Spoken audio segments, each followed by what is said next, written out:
millions of Filipinos buy and sell and communicate online. But how safe are we in this digital marketplace?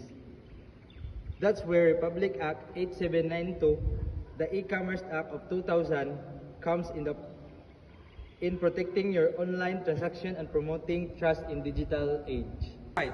RA 792 ensures that electronic documents and signatures are recognized by law, promoting safer and faster online businesses. RA 8792 ay may manghalagang provision tulad ng pagkilala sa electronic documents at signatures bilang legal evidence, pagpapalakas ng online business transactions, pagpaparusa ng mga illegal acts tulad ng hacking, fraud, at data manipulation.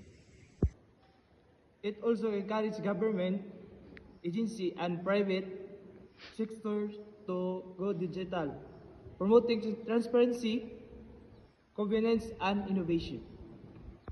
Alkin, look! Someone selling discount laptops online, but they're asking for payment before delivering.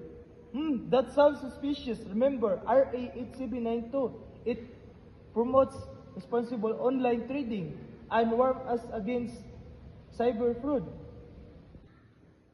Always verify the seller's legitimacy before sending money. Republic Act 8792 isn't about technology. It's about trust, accountability, and responsibility.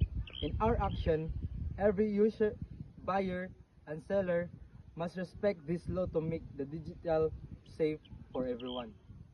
Tandaan, ang maging responsable sa bawat click at share, ang maling impormasyon at pandaraya online ay may katapat na parusa sa ilalim ng batas.